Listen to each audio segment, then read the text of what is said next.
أريد كل الناس تسمع هذا الفيديو قبل 11/11، لأن راح أتكلم بكارثتين بهذا الفيديو. والله بعد ذن الكارثتين ماكو عراقي ينتخب، لأن الكارثة الأولى راح تصفن والكارثة الثانية راح تلطم على راسك. أريد كل العراقيين من الشمال للجنوب يسمعون هذا الكلام، وصلوه لهم قبل يوم 11/11. تعرفون شنو الكارثتين؟ بما انه السلطة الحالية فهي بيد الإطاريين واللي وياهم أجمع. الكتاب اللي أمامكم الكارثة الأولى، يمكن هاي هينة بالنسبة للكارثة الثانية. الكتاب اللي أمامكم فهو الكتاب المرسل إلى سجن الناصرية. هذا الكتاب يقول إنه المحكومين بجريمة سبايكر تم الإفراج عليهم من خلال العفو العام. بالمناسبة هذا الكتاب صادر يوم 2/10، يعني صار له شهر.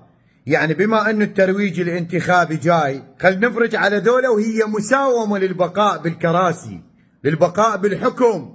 خلي يسمعون الناس العراقيين أجمع قبل الذهاب للمسرحية الانتخابية يوم 11/11. أما الموضوع الثاني فهو تلطم على راسك قسما بذات الله. هاك اسمع. لقينا اللي فجر نفسه على سيطرة 3 آر استلم تقاعد. لا اله الا الله.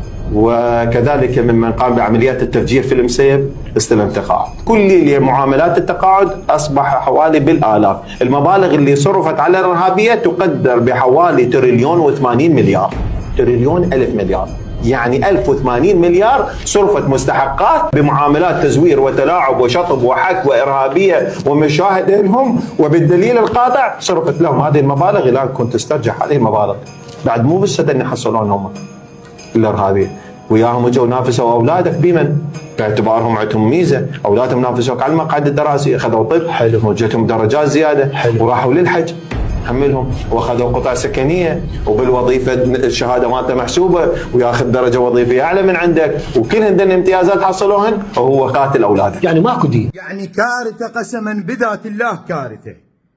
1000 مليار تريليون مصروف على مجرمين اللي خلوا اليوم بكل بيت دمعه، خلوا العراقيين ايامهم كلها حزن، يصرفون عليهم 1000 مليار تريليون. لو مو بس هاي، راحوا انطوهم قطع اراضي واطفالهم واولادهم كلها بجامعات رصينه.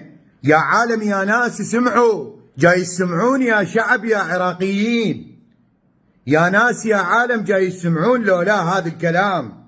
ولكم ياما خريجين نامت بالشوارع وبالشموس في سبيل تعينونهم حتى يلقوا لقمه يعيشون بها عوائلهم.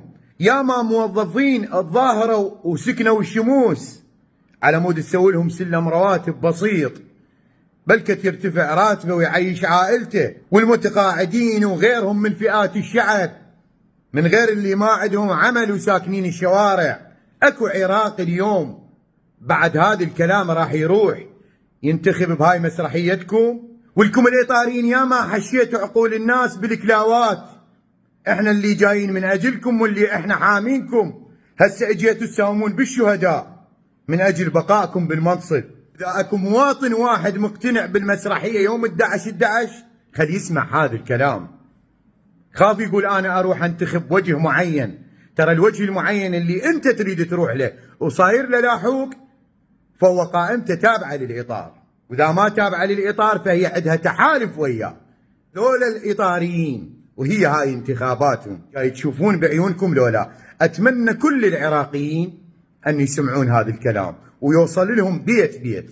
إذا أكو اليوم مواطن واحد يروح لهاي المسرحية فوالله راح تتحمل ذمة أمام الله. أنت مساهم ببقاء ناس فاسدة، ناس ساومت على الشهداء من أجل مناصبها، ناس جاي تغذي دول وما مهتمت لك أنت كمواطن، ولا يهمها العراق. همها الوحيد مصلحتها، وهمها الوحيد مصلحة البلدان اللي مخليتها. فهذا هو الحكم الإطاري، وهاي هي انتخاباتهم ومسرحيتهم.